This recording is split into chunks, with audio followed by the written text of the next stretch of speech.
कैसे हैं? उम्मीद करता हूँ शानदार होंगे। देखिए देखिए देखिए, अ, बिहार दरोगा की वैकेंसी तो दिख ही गई आपको, 28 पोस्ट वाला। बहुत ही जल्द 1806 पोस्ट वाला भी आपको दिखेगा। इसीलिए तैयारी पर एकदम पकड़ मजबूत कर लीजिए। 25 सेट मैं आपको उपलब्ध करा चुका हूँ आज को लगा करके। और एक चीज आप देख लीजिए, इन 2500 सेट को अगर देखेंगे तो जो अभी 23 फरवरी को स्टोनो का एग्जाम हुआ है, बहुत सारे प्रश्न हूबहू आए हैं।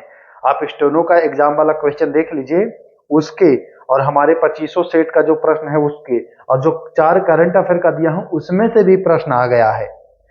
तो मैं आपको बार बार कहता हूं दोस्तों कि बिल्कुल एकदम एग्जाम के पैटर्न पर मैं क्लास करा रहा हूं।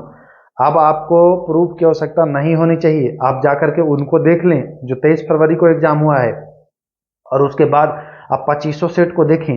देखिएगा कि बहुत सारे प्रश्न, बहुत सारे, एक दो नहीं, बहुत सारे प्रश्न आपको हूबहू आए हैं। अभी तो केवल 25 सेट ही मैं दिया हूं। जब आपको 100-200 सेट उपलब्ध करा दूंगा तो ये यकीन मान लीजिए कि बिहार दरोगा 1806 वाले में मैक्सिमम 80-90% प्रश्न आपको दिख जाएगा। आपको भले ही अभी यकीन नहीं हो रहा हो, लेकिन यकीन आएगा, यकीन आएगा।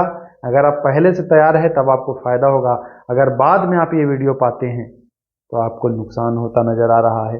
तो चलिए शुरू करते हैं, बहुत अच्छे से चीजों को समझते हैं। बिल्कुल एग्जाम पैटर्न पर है क्वेश्चन, आप देखिएगा आपको समझ में आएगा। चलिए, सबसे पहला ही सवाल, चावल है। चावल फसल किसकी फसल है भैया? कैसी फसल है चावल, है ना? ये प्रश्न आपको पूछता है कि चावल किस प्रकार की फसल है। तो बहुत ही सरल प्रश्न है। चावल जो है वह उष्णकटिबंधीय फसल है। कैसा है? उष्णकटिबंधीय फसल है चावल, है ना? चावल, अच्छा जरा ये कमेंट करिएगा कि चावल किस प्रकार की फसल है, रबी है कि खरीफ है कि जायद है ना? रबी की, खरीफ की, जायद, ये आप कमेंट करिएगा, क्योंकि यहां से भी प्रश्न बनता है कि चावल रबी है कि खरीफ है कि जायद है ना? कमेंट करना है आपको। चलिए दूसरा प्रश्न देखिए, ये प्रश्न बिहार दरोगा में पूछा गया है। हालांकि प्रश्न अलग था, लेकिन मेकांग गंगा से संबंधित था, 4-5 साल पहले पूछा गया है। अच्छा प्रश्न है, महत्वपूर्ण प्रश्न है। तो मेकांग गंगा में शामिल कौन कौन है और कौन कौन नहीं है, तो इस पर मैं अलग से वीडियो बना दूंगा। मेकांग गंगा में कौन कौन शामिल हैं, आज आप बताइए कि इनमें से कौन सा देश शामिल नहीं है। तो जान लीजिए, मालदीव्स यानी मालदीव जो है वह मेकांग गंगा में शामिल नहीं है। जी हाँ, मालदीव जो है वो मेकांग गंगा में शामिल नहीं है। भारत, म्यांमार, थाईलैंड शामिल है। इसके अलावा और भी देश हैं। मेकांग गंगा का क्या काम है, क्यों ये बना है, ये सब कुछ मैं आपको अलग से बताने वाला हूं। चलिए अगला प्रश्न। तो चलिए हम आते हैं तीसरा नंबर सवाल। देखिए बहुत ही शानदार खूबसूरत प्रश्न है ये, आपको देखने को मिल सकता है परीक्षा में। इनमें से कौन कीचड़ युक्त ज्वालामुखी है? कीचड़ युक्त मतलब मिट्टी, मिट्टी वाला ज्वालामुखी, इसमें मिट्टी आपको मिलेगा, कीचड़ मिलेगा। बैरम, नारकोंडम, बारातंग या इनमें से कोई नहीं। तो ये जो बारातंग ज्वालामुखी है अंडमान एंड निकोबार द्वीप समूह पर है ना? पोर्ट ब्लेयर से आप जब 150 किलोमीटर उत्तर जाएंगे, पोर्ट ब्लेयर से आप 150 किलोमीटर जब नॉर्थ में जाएंगे तो यह ज्वालामुखी है, बारातंग ज्वालामुखी। यह कीचड़ युक्त मिट्टी वाला ज्वालामुखी है। तो ये बहुत महत्वपूर्ण हो जाता है, कभी पूछ दे कि इनमें से कौन सी ज्वालामुखी मिट्टी का है, तो बताइएगा कि बारातंग जो है यह कीचड़ युक्त है। यह अंडमान निकोबार द्वीप समूह पर है। यह पोर्ट ब्लेयर से लगभग 93 मील 150 किलोमीटर उत्तर में स्थित है। तो यहां तक आपको इससे याद रखना है। चलिए चौथा सवाल, गोल्डन फाइबर के भी नाम से जाना जाता है। गोल्डन फाइबर के नाम से जूट को जाना जाता है। जी हाँ, जूट को जाना जाता है। अब जूट की बारी आई तो जानिए, अभी पूछा गया है जो 23 फरवरी को हुआ है उसमें पूछा गया है कि जूट की पहली मिल भारत में कब खुलेगी। तो इसीलिए मैं कहता हूं कि देखिए मैं क्वेश्चन रिलेट करके ला रहा हूं, आपको भले ही लग रहा होगा कि अलग नहीं, अगर आप लोगों ने अभी तक एग्जाम दिया है तो, लेकिन जब आप देखेंगे तो बिल्कुल एकदम पैटर्न पर है हूबहू। चलिए आगे चलते हैं। भद्रावती लौह इस्पात कारखाना किस राज्य में है? भद्रावती पूछ रहा है, तो भद्रावती आप जानते ही हैं कि कर्नाटक। जी हाँ, कर्नाटक में भद्रावती लौह इस्पात कारखाना है, तो ध्यान देना है आपको। चलिए आगे चलें छठवें सवाल की ओर। छठवां सवाल देखिए क्या कह रहा है, पिन कोड सेवा की शुरुआत कब कब हुई है? कब एक ही बार है, 2 बार लिखा गया। पिन कोड सेवा की शुरुआत कब हुई है? तो कमेंट करिए। राइट आंसर इसका है 1972 में हुई है।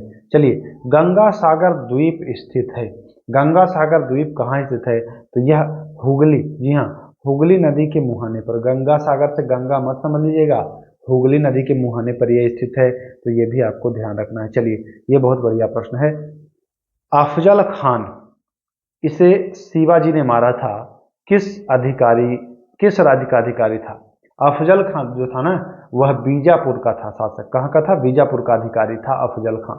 अफजल खान यूं कहे तो 1659 ईस्वी में, है ना, इतिहासकारों की मानिएगा तो 1659 ईस्वी में यह शिवाजी को मारने आया था।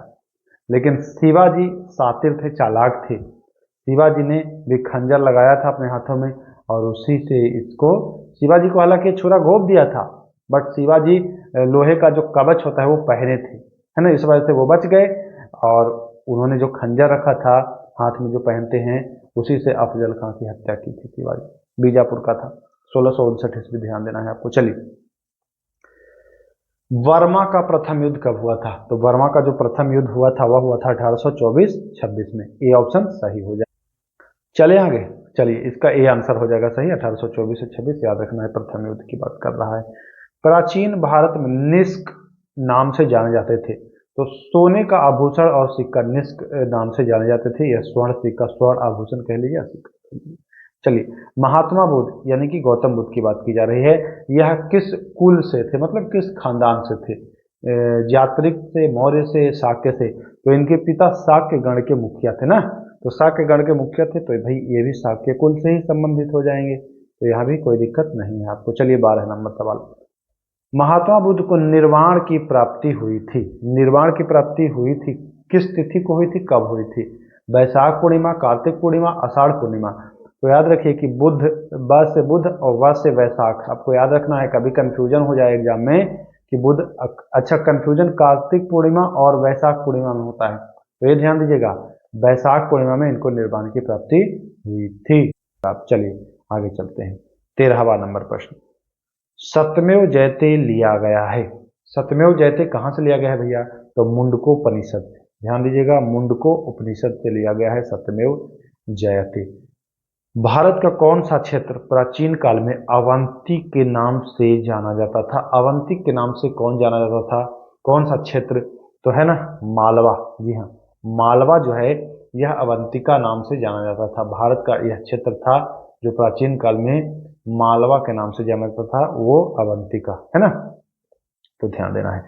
गीत गोविंद के रचयिता, बहुत ही इजी सामान्य प्रश्न है, तो गीत गोविंद के जो रचयिता हैं वह हैं कौन? जयदेव। कौन है? जयदेव, विष्णु शर्मा नहीं है, जयदेव हैं, ध्यान दीजिएगा, जयदेव हैं, ध्यान में रखना। चलिए, ये अच्छा सवाल है।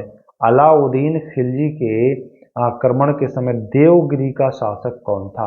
जब अलाउद्दीन खिलजी ने देवगिरी पर आक्रमण किया था, तो उस समय वहां का शासक जो था वह था रामचंद्र देव। जी हाँ, रामचंद्र देव देवगिरी का शासक था। अच्छा प्रश्न है, स्टार लगा लीजिएगा, एग्जाम में ये आने वाला है प्रश्न, है ना। चलिए, बीजापुर, अभी आपने बीजापुर पढ़ा था ना, बस बीजापुर प्रसिद्ध है, तो जान ही रहे हैं, गोल गुंबद के लिए, है ना, गोल गुंबद बीजापुर में है, बहुत ही इजी प्रश्न है। कृष्णदेव राय के दरबार में अष्ट दिग्गज कौन थे? देखिए, अकबर के दरबार में नवरत्न थे, ठीक है नहीं, और कृष्णदेव राय के दरबार में अष्ट दिग्गज थे, और अशोक के समय अष्ट प्रधान था। ये तीनों आपको महत्वपूर्ण हो जाता है, तीनों याद रखिएगा, अष्ट प्रधान, अष्ट दिग्गज और ये नवरत्न, ठीक। तो यहाँ अष्ट दिग्गज की बात की जा रही है, तो ये अष्ट दिग्गज थे क्या? 8 मंत्री थे, या 8 तेलुगु कवि थे, 8 महान सेनापति थे, कि 8 परामर्शदाता थे?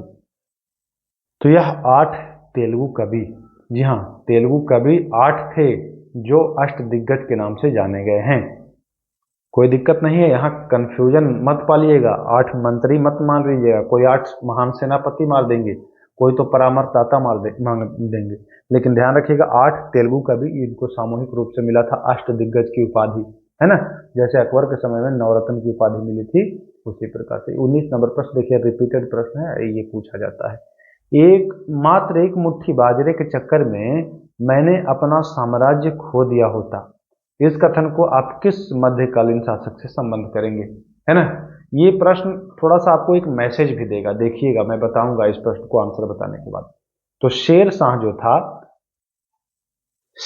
जो था वह ऐसा कहा कि मैं एक मुट्ठी बाजरे के चक्कर में अपना पूरा साम्राज्य खो दिया होता, है ना।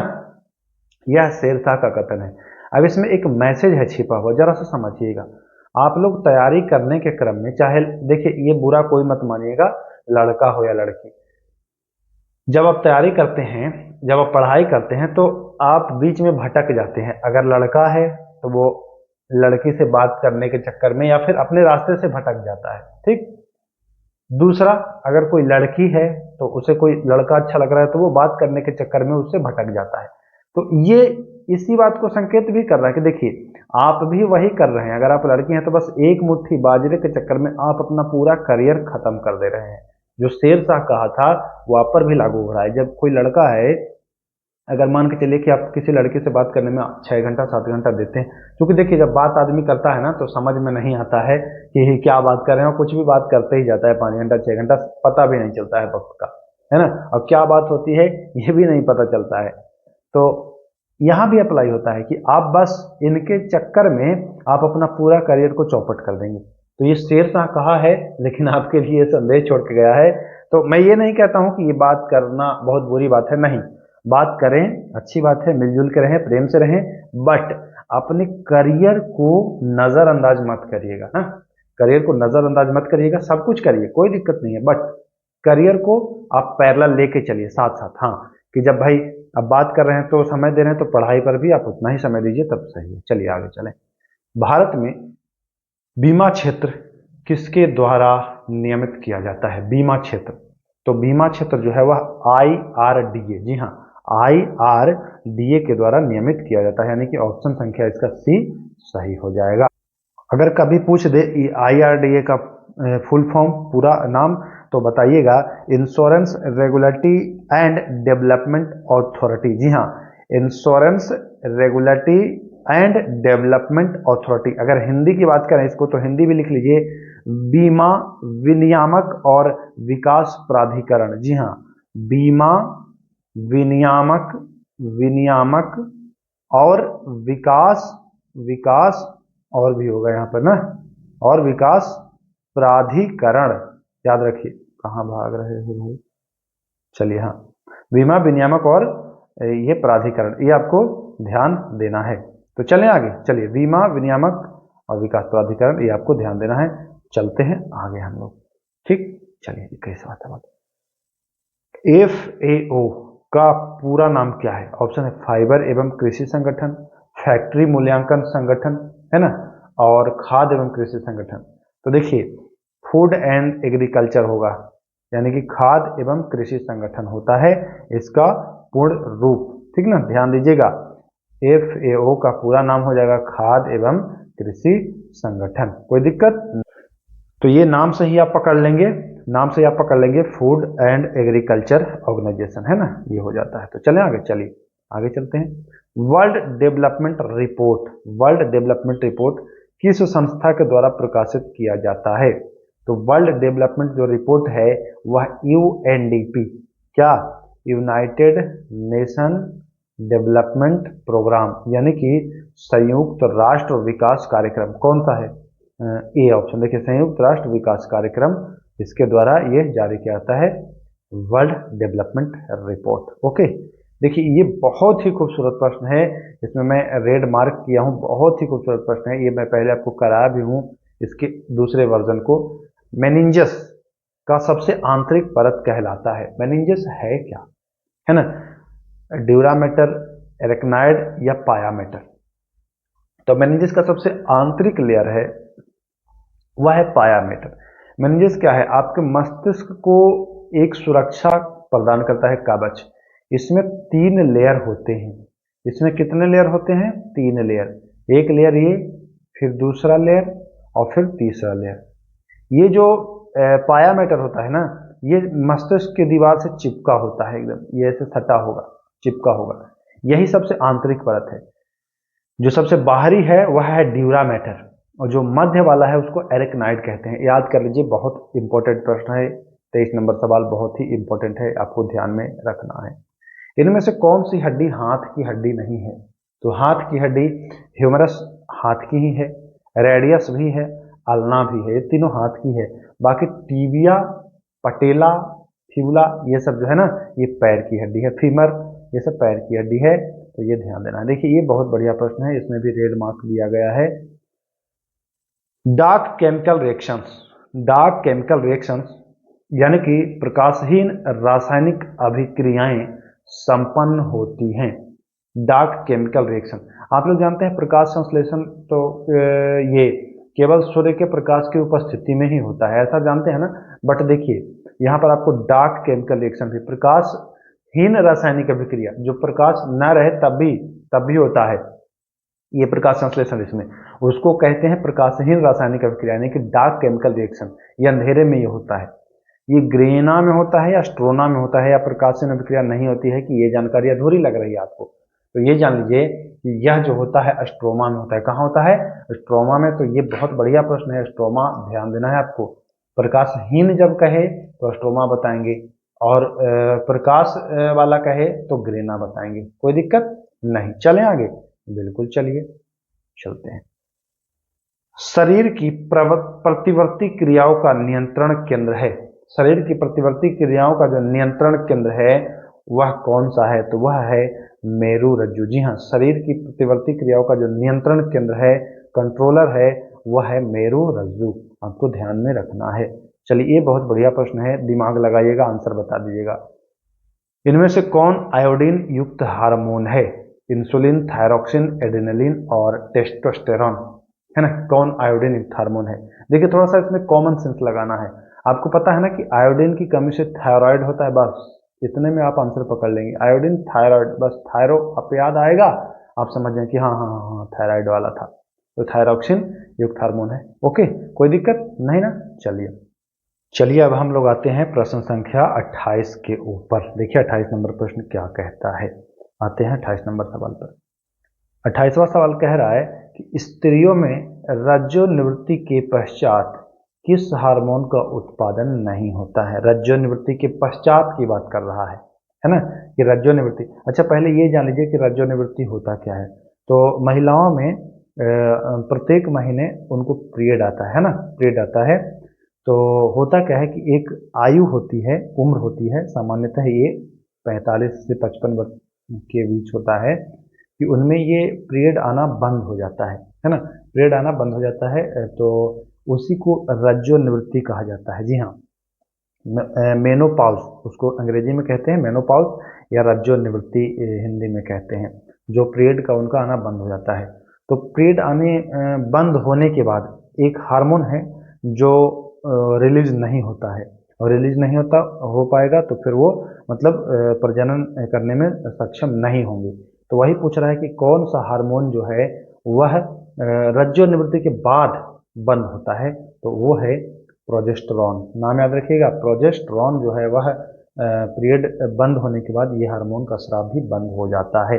चलिए 29 नंबर प्रश्न, बहुत अच्छा शानदार प्रश्न है 29 नंबर। आलू का अंगमारी रोग होने का कारण कौन सा कवक है? अब ये जान लीजिए कि आलू का अंगमारी रोग यह कवक के कारण हो रहा है। ये बिहार पुलिस में पूछा गया है, बहुत ही अच्छा प्रश्न है, लेकिन बिहार पुलिस में लाल सड़न वाला पूछा गया था, गन्ने का, है ना। इसमें हम आलू का लाए हैं, अच्छा सवाल है। तो गन्ना पूछता है तो ये होता है फॉक्टम।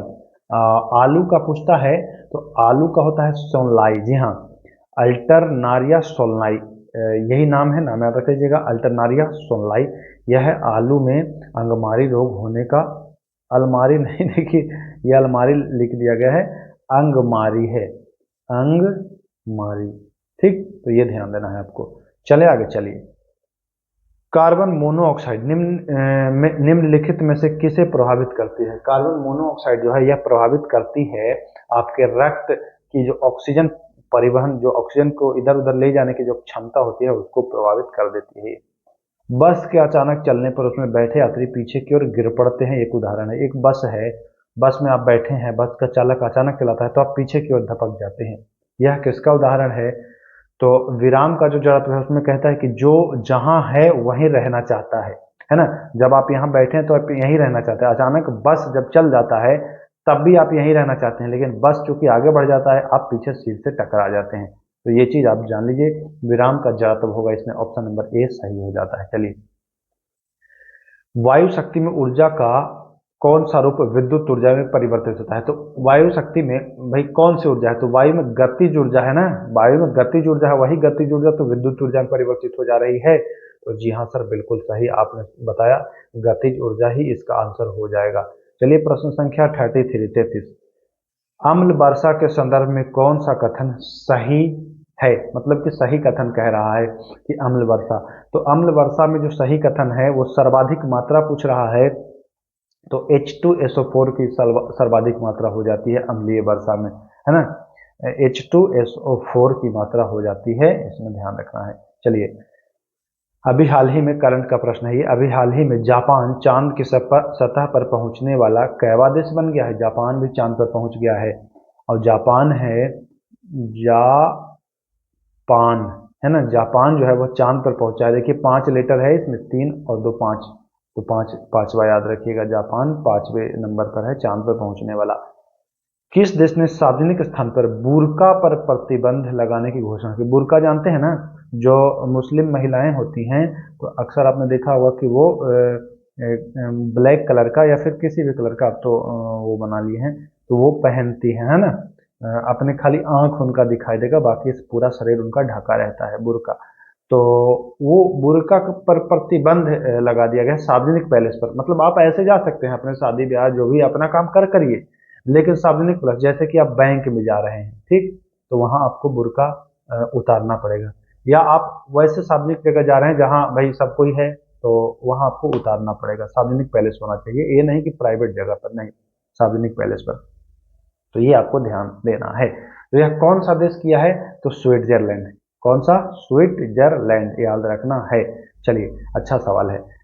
हाल ही में प्रधानमंत्री नरेंद्र मोदी ने बिहार में किस शहर में एम्स अस्पताल का शिलान्यास किया है? बिहार में मोदी जी ने एम्स कहा कि मैं दूंगा, और ये पटना में तो है ही, दरभंगा में ये दे रहे हैं ना, दरभंगा, तो याद रखना है। चलिए, 25वां हॉर्नबिल महोत्सव जो है यह मनाया जाता है, आप जानते हैं कि नागालैंड में मनाया जाता है, तो किसामा एक जगह है, यही में मनाया गया 25वां हॉर्नबिल महोत्सव, ध्यान देना है।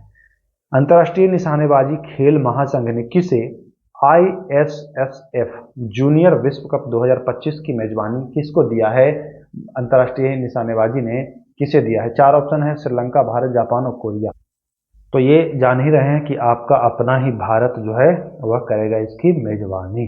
चलिए 39 नंबर, हाल ही में किस राज्य सरकार ने मॉब लिंचिंग जानते हैं ना, जैसे भीड़ ने किसी को मार दिया, जैसे कोई चोर पकड़ा गया तो पूरा भीड़ जो है मार्केट का इसको पकड़ के मार देती है, या कोई चालक है, ड्राइवर है, वो धक्का मार दिया तो पूरा भीड़ जो है ना, अच्छा भीड़ जो होता है वो चोर और ड्राइवर को सबसे पहले मारता है, तो मारने के ये जान मार दिया, तो उसी को मॉब लिंचिंग कह दे रहे हैं ना। तो ये मॉब लिंचिंग प्रतिकर योजना चलाया है। अगर ऐसे किसी की मृत्यु होती है मॉब लिंचिंग के द्वारा, तो उसके परिवार को मौत होने पर 10 लाख रुपए का मुआवजा दिया जाएगा, मॉब लिंचिंग के दौरान अगर मरता है तो। यह मध्य प्रदेश के द्वारा चलाया गया है, तो ये भी आपको ध्यान में रखना है बच्चों। चलिए 40 नंबर प्रश्न, बताइए कमेंट करके कैसा सवाल लग रहा है। भारत का पहला वैदिक थीम वाला पार्क, वेद वन पार्क की शुरुआत उत्तर प्रदेश के किस शहर में हुई है? तो उत्तर प्रदेश के नोएडा, जी हाँ, नोएडा में हुई है वेद वन पार्क की शुरुआत। ऑपरेशन मर्यादा चलाया गया है, यह पुलिस, उत्तराखंड पुलिस के द्वारा चलाया गया है ऑपरेशन मर्यादा। बहुत ही अच्छा प्रश्न है, ध्यान रखिएगा। पुलिस की तैयारी करते हैं तो पुलिस से संबंधित सारे प्रश्न आपको याद रखने हैं। फ्रेंच ओपन 2024 महिला एकल विजेता, महिला एकल विजेता तो ईगा स्वीटेक, जी हाँ, नाम याद रखिएगा, फ्रेंच ओपन 2024, फ्रेंच ओपन 2024 ईगा स्वीटेक हैं विजेता, महिला एकल। हाल ही में किस देश ने 2024 में अंडर 19 एशिया कप जीता है? अंडर 19 एशिया कप कौन जीता है जानते हैं? ये बांग्लादेश जीता है। अंडर 19 एशिया कप बांग्लादेश जीता है, तो ये भी आपको ध्यान देना है। नीम की शहद पुस्तक, देखिए ये प्रश्न बहुत ही शानदार है। नीम की शहद पुस्तक का विमोचन किसने किया है? इसको स्टार लगा लीजिएगा, एग्जाम में आ सकता है। तो नीतीश कुमार ने इसका विमोचन किया है ना। विमोचन पूछे तो नीतीश कुमार, और अगर पूछे कि इस पुस्तक को लिखा किसने है तो डॉक्टर राज्यवर्धन, है ना। तो ये ध्यान देना है आपको। चलिए आगे चलते हैं। पंचायत से संबंधित संविधान की 11वीं अनुसूची में तो 29 विषय हैं 11वीं अनुसूची में, ये भी आपको ध्यान में रखना है। चलिए आते हैं 46 नंबर, भारत का मुख्य निर्वाचन आयोग कितनी अवधि तक अपने पद पर बना रह सकता है? मुख्य निर्वाचन आयोग, जो चुनाव आयुक्त है, हेड जो होते हैं मुख्य, तो या तो 6 वर्ष की अवधि पूरी कर लें या 65 वर्ष, दोनों में जो उनका पहले हो जाए उतने दिन तक वो रहेंगे चुनाव आयोग के पद पर। संवैधानिक उपचारों का अधिकार किस अनुच्छेद में वर्णित है, मतलब उल्लेखित है ना? तो संवैधानिक उपचारों का जो अधिकार है वह भारतीय संविधान के अनुच्छेद 32 में, किसमें है? 32 में है, ध्यान दीजिएगा। भीमराव अम्बेडकर ने इसे हृदयात्मा कहा है। राज्य विधानमंडलों से अनुपातिक प्रतिनिधित्व के आधार पर राज्यसभा के सदस्यों के चयन करने की प्रक्रिया को निम्न में से किस देश से लिया गया है? राज्यसभा के सदस्यों के चयन की जो प्रक्रिया है, सीधा पूछ रहा है। तो देखिए, प्रावधान पर एक वीडियो मैं उपलब्ध करा चुका हूँ, कहाँ से क्या लिया गया है जाकर के देख लीजिए, बिल्कुल ट्रिक से मैं बताया हूँ, उसको देखिएगा जरूर। साउथ अफ्रीका से लिया गया है, याद रखिएगा, उसको देखिएगा जरूर, बहुत फायदा होगा आपको। चलिए, सदन में प्रश्नकाल के पश्चात जो प्रश्न मौखिक रूप से पूछा जाता है, प्रश्नकाल के बाद कुछ मौखिक रूप से प्रश्न पूछे जाते हैं, उसे ही तो पूरक प्रश्न कहते हैं। क्या कहते हैं? पूरक प्रश्न। आज का 50वां और आखिरी प्रश्न, राष्ट्रपति या उपराष्ट्रपति से संबंधित चुनावी विवाद का निपटारा कौन करता है? अगर विवाद होता है राष्ट्रपति और उपराष्ट्रपति के चुनाव से संबंधित, तो इसका निपटारा सर्वोच्च न्यायालय करता है, ये ध्यान देना है। आर्टिकल याद रखिएगा, 71 आर्टिकल में इसका उल्लेख है, तो ये भी महत्वपूर्ण है, आपको ध्यान में रखना है। 71 आर्टिकल, और राष्ट्रपति कौन? Supreme court. तो दोस्तों 50 प्रश्न थे, बहुत ही मेहनत कर रहा हूं दोस्तों आप लोगों के लिए। प्रश्नों को छांटना, ऐसे जगह से छांटना जहां से प्रश्न आ रहे हैं दरोगा में। यकीन मानिए, भले अभी हमारा चैनल बहुत ज़्यादा नामी नहीं है, लेकिन यकीन मानिए जो चीज़ मैं आपको उपलब्ध करा रहा हूँ बिल्कुल एग्जाम से संबंधित है। परीक्षा के बाद आपको समझ में आ जाएगा। इसका उदाहरण जीता जागता आप देख लीजिए, जो स्टेनो का एग्जाम हुआ है, जो बिहार दरोगा का यही आयोग कराती है, बीपीएसएससी वही कराई है, पैटर्न वही रहता है। तो देख लीजिए कितने प्रश्न आ रहे हैं हमारे मात्र इस 25 वीडियो से। आप देख लीजिए, प्रत्यक्ष को प्रमाण की आवश्यकता नहीं होती है दोस्तों, लेकिन आप लोग को प्रमाण देना पड़ता है, क्योंकि आप लोग जब तक समझेंगे नहीं, जब तक जानेंगे नहीं, तब तक भरोसा नहीं करते हैं। यही बात है, आप लोग भरोसा करें, बहुत ही बेहतर आप करेंगे, अन्य जगहों के बच्चों से आप बहुत आगे रहेंगे। ये बात आप बिल्कुल गांठ बांध लीजिए। चलिए, तो चलिए फिर मिलेंगे किसी नेक्स्ट वीडियो पर, तब तक के लिए नमस्कार।